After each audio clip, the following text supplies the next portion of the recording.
Shoutouts din kay Judge Gina na nandito. Let's get lit. Let's get lit. Party. Kay Judge Gina. Let's get lit. Let's get lit. Shoutouts kay Judge Ginan. Party. Party. Let's get lit. Judge Gian. Let's get lit. Gina nandyan. Party. Ano na ito? Party. Let's get lit. Alam mo, lakas mo. Let's get Nagbabattle lit. pa tayo. Yung mga round ko, yung i-breakdown mo. Kaya Party. kay Judge Gina, Party. no? Let's get lit. Game! Let's get Di lit. pansin gano'ng mahina kasi sa TikTok Party. sa sikat. Party. Pag Let's get dyan, lit. Judge Ginan. Let's get lit. Instant na react.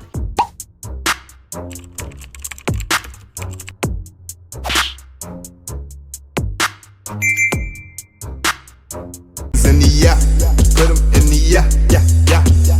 If you feeling real good, put your hands in the yeah, put 'em in the yeah, yeah, yeah. If you feeling real good, put your hands. So what's up mga mag-aimbakan yung online judge.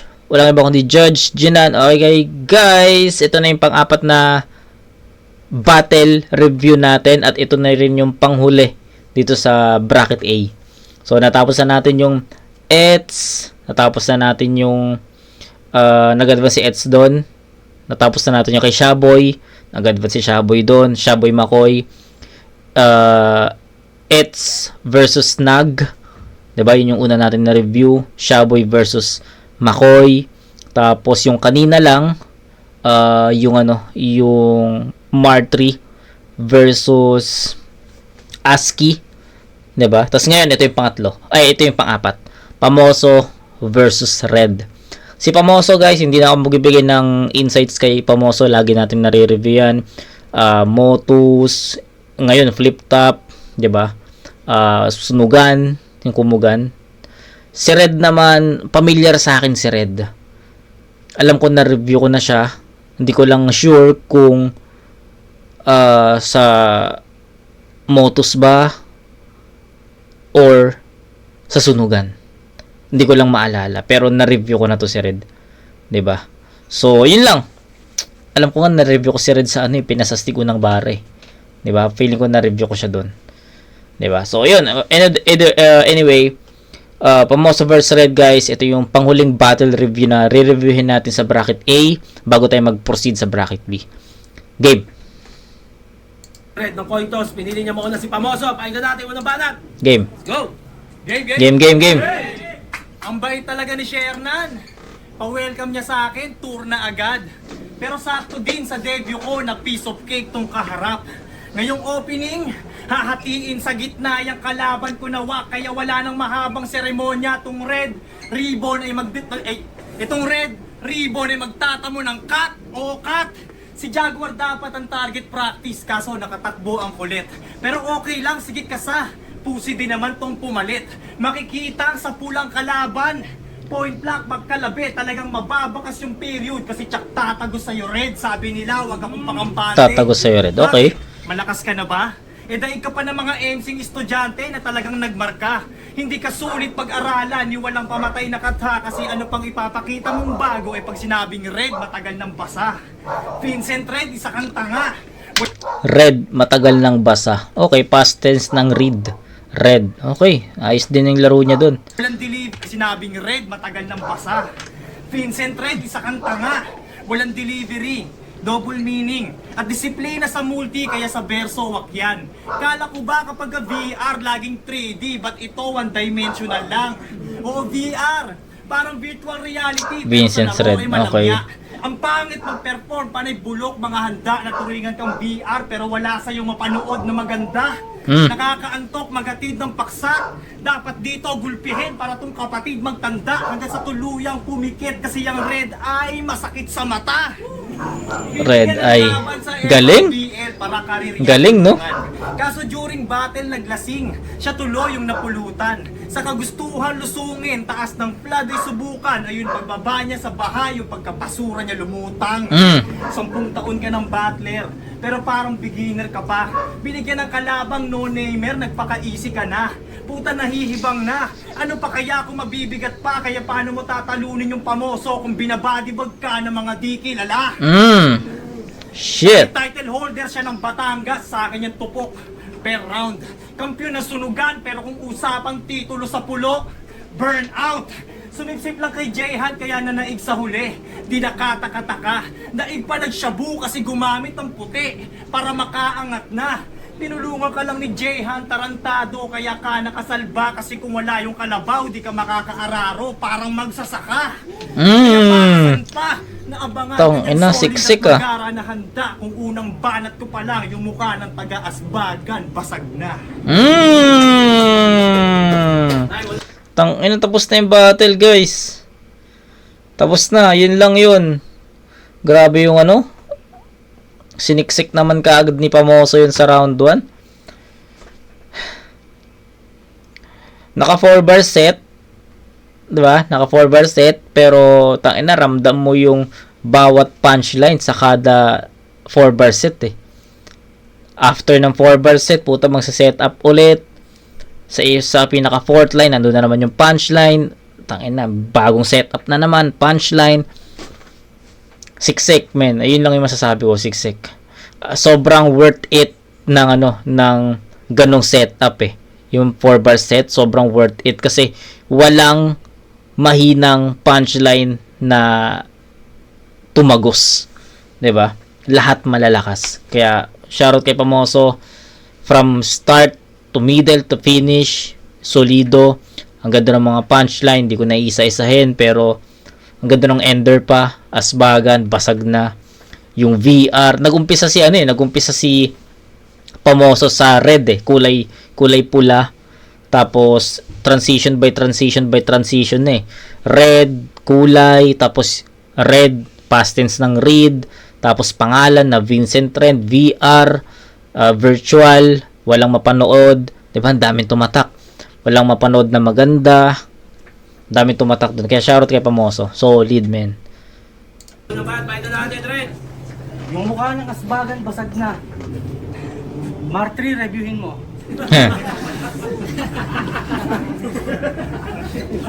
Ako yung BR na masakit sa mata. Eh di panalo ka na. Sabi mo ako yung red na may tagos, kaya nga ikaw yung hindi makaisa. Kaya Okay. Share Nice. Number 1 rule, bawal mandamay. Yes. Isa lang. Kung di mo magustuhan, ayos lang kahit di ko matapos hanggang huli to. Hindi ko lang idadamay. Babastusin ko pa yung mahal mo sa buhay na si Unico. Kasi kung kilala nyo si Unico, dapat kilala nyo yan. Pamoso. Ang kahulugan, kilala, tanyag, para sa mga hindi lang nakakaalam. 13 years ka na sa eksena. Pero hanggang ngayon, 13 years ka na sa eksena. Pero hanggang ngayon, wala. 13 years ka na sa eksena, pero hanggang ngayon, wala. Sayang. Ikaw pa rin yung lagi nakapila, pero di pa rin maihanay. Sa mga salaan ay wala nga itong diin. Yung bansag sa sarili ay babagay bilang sikat lang yan, hindi naman magaling. Hindi ikaw yung diamante, kailangan lang masinaga ng konti. Porket hugis diamante yung mukha mo, nagbibilad ka na sa araw tuwing umaga. Kasi para sa pangarap, palagi mula pagmulat. Kaso yung Pamoso, mahina sa pagsipat, kaya paglipas ay naging pasikat. Oo, pasikat, kasi kilalang kilala ka sa inyo. Ay nanghiram ng motor, nag-motorcade mag-isa. Nagpayabang. Yung mga bumibiyaheng sasakyan ng inunahan, bumusina, nagtingin ng lahat, nagkamot ng likod para ipakitang kaya niya mag-one hand. Ano, gusto mong umusad? Gusto mong umusad? Gago. Itaas mo yung kaliwang kamay kung gusto mong kumanan. Sapat na isang kapitang pula para ipakitang ikay bumagal. Ano, hindi mo gets? Kumuha ka ng license para malaman mo yung mga pagdadaanan na hindi lahat diretso. Umaasta ka pang kanang kamay pero di mapihit yung sarili kaya di makaalis sa pwesto. Pumunta ka sa LTO, Pamoso. Ang tagal mo na hanggang ngayon fixer hanap. Ngayahin mo si Nego, sariling lakad. Ikaw yung Pamoso pero hanggang ngayon aspiring. Alam na hindi sulit ang bayad hanggang sa naging Kuya Pangs na hanggang ngayon umaasa pa rin sa guhit ng palad. Yung mga nagagawa mo, natitira na lang. Yung di malang kumalat yung apoy kasi akala niya magtatagal yung hawak ng sulo. Kaya nga ipapaalala kung saan ka nagsimula, kaya nga napadpad ka sa pulo. Ang isang hakbang lang ang nagawa at yun na yung magsimula. Kaya ka lang nanalo sa mga bago kasi pinagyayabang mo yung movement. Nakampante nung lumamang, nanatili nung minsang nakaranas ng nasa unahan. Walang tumitigil, magiging likuran din niya yung kinatatayuan dahil hindi ka lumayo. Ang nagawa lang na galaw nitong taga Valenzuela ay ang umalis sa Bulacan. Okay, round 1, malinaw. Pamoso yun. 10-7. No, wala nang mahabang explanation pa. Pero sayang kasi maganda yung rebat ni Red na yung Tagos hindi ka makakaisa kaya di ka makakaisa. Ang ganda ng rebat na yun. Pero wala nagkaroon ng choke, nawala yung momentum. Tapos yung nawala yung momentum, ang laking bagay nun sa performance. Pero ayun, Pamoso 10-7. Sobrang layo ng agwat kasi si Pamoso kada 4-bar set may suntok. Si Red nawawala-wala, 'di ba? Pero shoutout kay Red, sayang di lang niya na natapos or di lang niya na spit ng maayos yung rounds niya. Pero yun. Pamoso tayo doon. Dahil fusion ng event, marami dyan sa yung nag-aabang. Gusto daw nilang makita ng personal yung mukha ng pinagsamang Abaddon at Ryan Bang. Abaddon, Ryan Bang, Abadang. Gago. Vincent na may Black Dragon, wag mo nga akong binubuisit, Lexika. Black Dragon tapos bungi, baka toothless, pwede pa. Alam nyo ba, na nireject ng PSP tryouts entry niya, mga brad. Sabi ni Pibus, boss, negative ka magpangil sa pangil kasi kulang ka sa pangagat.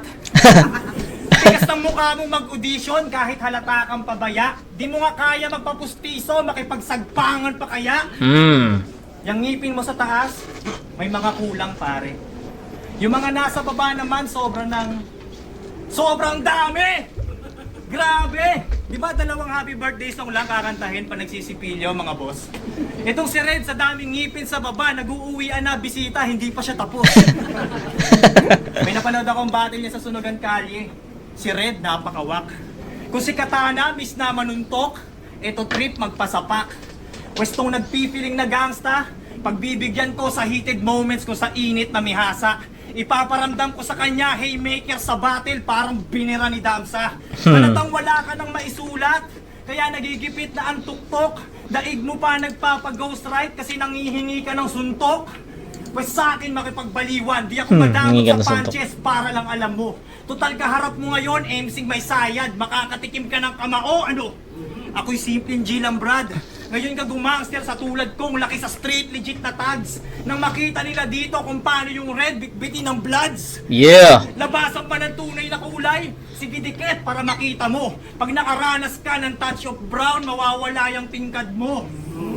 Sakto, Touch of ngayon brown. buwan, may 29. Ito ba yung nagkataon? Tapos kalaban ko, may patalim, nasa tituloy, naghahabol. Kung patalasan lang ang usapan, wala na po diyang magtatanong kasi hindi itong may balisong, kundi ako, yung may tunay na pambaon. 2024 ready mo pataon, di ka pa ready magkampyon. Nakakatawang si Vincent pa mismo ang nilamon sa taon ng dragon. Batanggenyo na Tang buhay. ina. Kahit may 29 ngayong Pebrero, di ka makakalusot sa akin. Woo! Vincent, Year of the Dragon, kinain ng dragon sa na dun pa lang Ang ganda nun, no? Siksik, men. Siksik. Wala na akong idadagdag pa.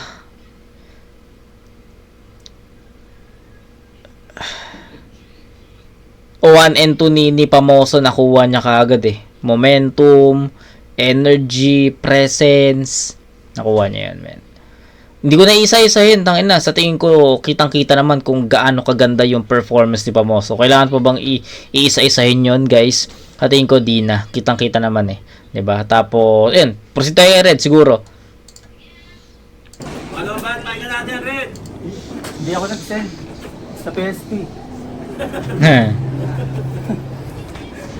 Saan mo nabalitaan yun ng bangis? Meron akong pwede ako sa pangil, ang wala sa akin pang mais. Diba? Diba, pre? Okay. Yan, sabi ko sa'yo Siya Yung tindero ng siya, warma. Kahit lugi na, para sa battle, ginagawa ko rin ng bars. Kasi siya, daw yung tindero na kapag day off, wala sa kanyang kakainin. Kala ko merong beef, wala namang business permit. Lugi! Ayos lang at least ikaw lang yung nakagawa niyan. Pamoso, mabuti pa yung baka, merong dahon ikaw. Mabuti pa yung baka, puro damo lang ikaw, pera dahon. Yung pamoso, naging panopyo, siya yung kawawang cowboy, kaya nagbebenta na lang ng ulam. Respect ni Hassel. 4 AM, gising na siya, aalis siya ng 5. Karender niya yung mga supplier, pipicturean niya yung ulam kasi popost niya online. Everyday, iba't ibang putahe. Kaso yung sales niya mahina. Dapat sa'yo bumibili ng ulam lahat ng taga Manila. Order din ako, ipadala mo sa Batangas, makasuporta naman.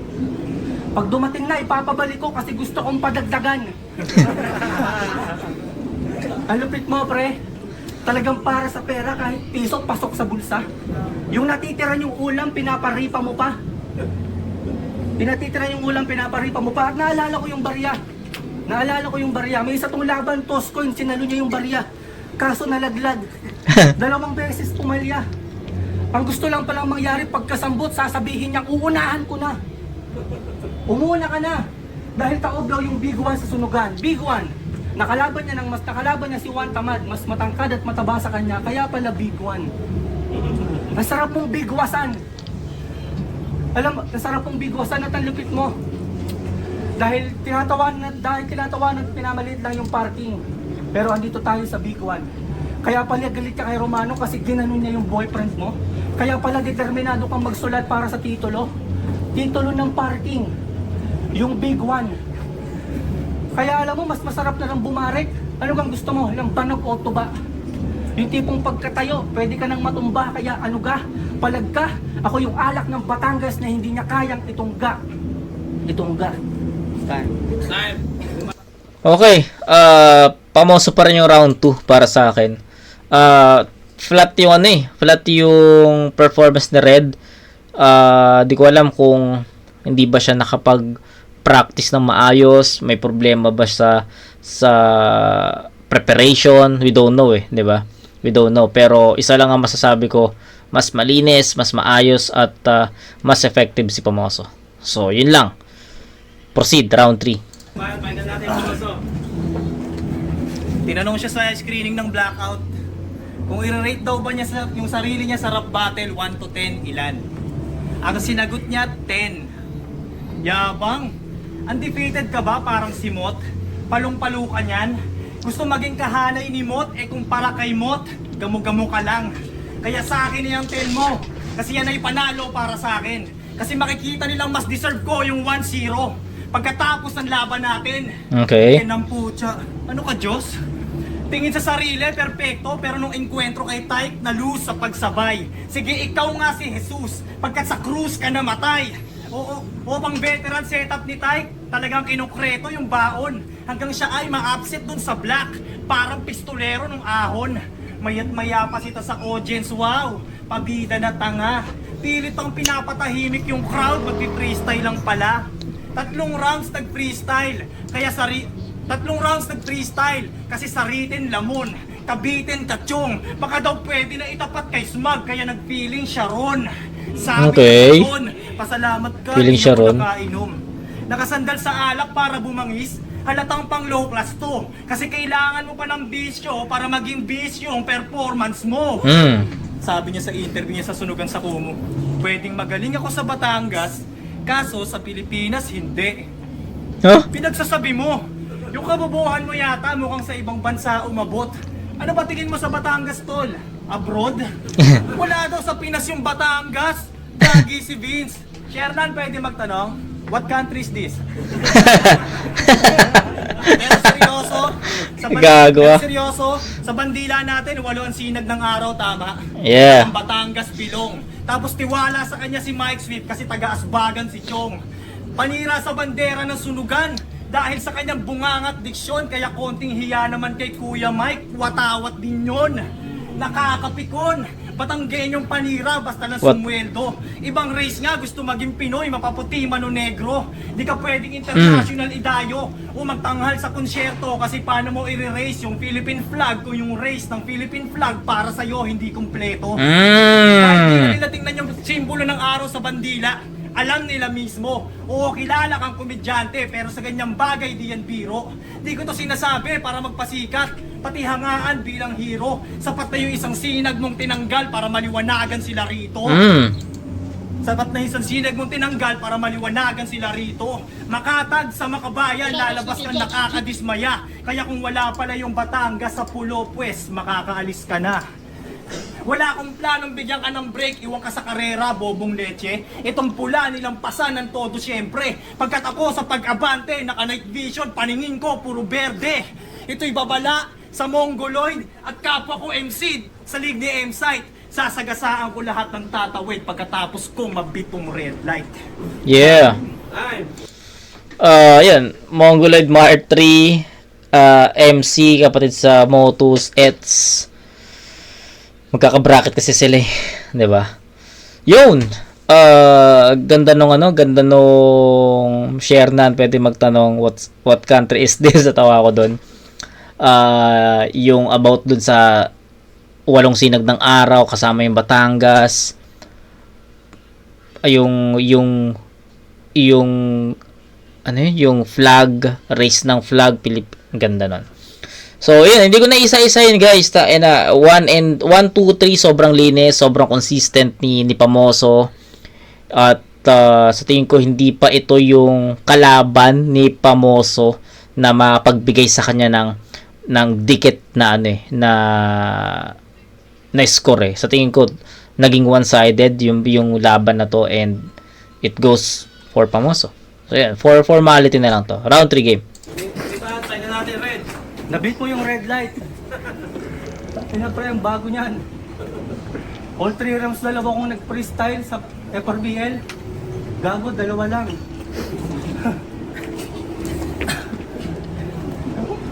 Lupit mo talaga, Pumoso. Tinitira mo kanina yung ipin ko. Ayos dyan, pero ayoko nang sitahin ka pa. Pag binigyan niya ako ng pampagawa, pupunta ako ng Valenzuela, ngingitian lang kita. Gusto mo magsulat ako kung ano naman pinagsasabi mo? Pero may sulat talaga ako, di ko lang nakabisado. Kaya round 3, ikatlo na to, Pamoso. First time mo pala dito, mag-bless ka sa king. Hindi mo malam yung patakaran, kailangan magpatalo tayong lahat. Kasi nag-champion ka na. Ako rin, pero ikaw na yung magaling. Pero hindi nyo ako katulad ni Unicorn na nag-amin na nagsusulatan. Sa pagiging mababa nyo lang kayo tumalim. Kaya bagsak, hindi nga dapat pagtuunan pa to. Humina nung ikaw na mismo sinulatan nung nagsusulat sa'yo. Kaya ano yan, kada 2 rhymes, pre-check mo nga to. Yung 4 lines, approve na approve. Advance na advance. Kaso yung utak ng dalawa, adjust na adjust. Kayo lang yung kilala kong, kayo lang yung magkakampe na nung naglaban paiyak na sana daw hindi na lang sila naging magkakampe. Mga tanga. Dati ayaw nang kinukumpara kay Apex. Dati ayaw nang kinukumpara kasi may sariling skill daw siya. Ngayon naman mala Apex na predator na. Pre-inom pa. Lakas straight patama ng patama. Ngayon pa nag-isip ng mataas kung kailan yung takbo niya pababa ng pababa. Kaya ano na, Pamoso? Galingan mo sa susunod na round ha. Balatuhan mo na lang ako. Ang tanong lang yan, kung mananalo ka dito kasi may King Marte pang pambato. Kaya para sa'yo, saludo pa rin ako. Dahil kung sa lahat ng laban, ikaw pa rin yung kanilang ibinibida at ikaw yung pinaka. Pero para sa akin, ikaw pa rin yung Pamoso na ang sarili hindi kilala. Ay, walang baka natin lang. Mula, Rapati. Okay. Ayun, Pamoso all 3 rounds. Malinaw. Hindi na kailangan ng mahabang explanation pa as a general and overall. I think dominating, one-sided, Pamoso. Fusion 3 at Titulo 3. Maraming salamat, syempre. Randex sa magpapayaram ng venue, Hypeit, may mga clothing na gusto mag-sponsor dito, pag-usapan natin. At Titulo 2024, advancing sa susunod na round 3-0 para kay Pamoso. Shoutout lang sa mga kasama Nandito si Rai at mga anak ko. Si Lopro, si Prince, yes! Yun, Rice Gonzalez nga pala. Kitang-kita naman, malinaw naman eh. Pero props sa mga rebuttals ni Red. Oo. Ang gaganda nun, tsaka yun lang. Ang lakas ni Pamoso. Yung Charisma nga pala gusto lang shoutout Ship Clothing at kay Direk Verdi sa mga pinakamalulupit na director sa buong Pilipinas. At ayun, binoto ko si Pamoso. Siguro nagkatalo lang ko sa paghahanda. Okay na okay yung mga rebat ni Red at solid yung sulat ni Pamoso. Pero alam naman natin na mas naganda si Pamoso. Yeah. Yo, Axel nga pala, Martial Records Entertainment. Binoto ko all 3 rounds si Pamoso. Mas may diin, mas may suntok. Pamoso. Okay, so 'di ba? Walkthrough na lang din yung mga live judges natin. Hindi na rin sila masyadong nag-explain pa. And kahit Plakoy mismo, kitang-kita naman kasi talaga eh, 'di ba? Na dominate talaga ni Pamoso si Red. At agree with Charisma na sa performance na lang talaga nagkatalo. Pero sa sulat nandun eh, yung rebatas nandun eh. 'Di ba? So 'yun. And guys, and if meron pa akong time, baka umisa pa ako. Gusto kong panoorin yung battle ni Baltz tsaka ni Tikas Queen. Tikas Queen ba yun? Tingnan natin. Pero mag-upload muna ako, mag-edit muna ako. After noon, kapag may time pa, siguro iisa pa tayo. Pero kita-kits. Okay, so yun. Malalaman nyo yun bukas. Diba? So yun, kita-kits tayo guys sa next na episode. Peace out. Bracket B na tayo guys.